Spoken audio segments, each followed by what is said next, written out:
আমাদের ছেলেবেলায় এক অলিখিত নিয়ম ছিল। আমরা কোথাও যাওয়ার সময় যাই বলতে পারতাম না। গুরুজনেরা বলতেন বলতে হবে আসি।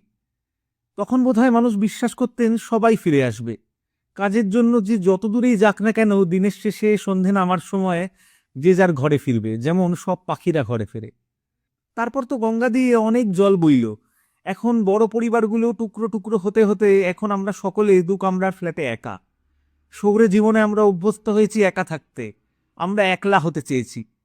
এই একলা হওয়া ভালো না মন্দের সে বিষয়ে যাচ্ছি না। আমরা বহুদিন আগেই জেনেছিলাম বাংলা ভাষার এক অপরূপ মাধুর্য শুধুমাত্র এই ভাষাতেই আসি বলে চলে যাওয়া যায়। কিন্তু যারা অপেক্ষায় থাকে, যারা অপেক্ষায় বসে থাকে যে আমরা ঘরে ফিরবো কিন্তু ফিরি না। আপনার খেয়াল আছে আপনি কতজনকে আসি বলে আর ফিরে যাননি? আমরা খেয়াল রাখি না। আমরা বড় হই, আমরা কাজে ব্যস্ত হই, আমরা ফিরে যাই না নিজের ঠিকানায়।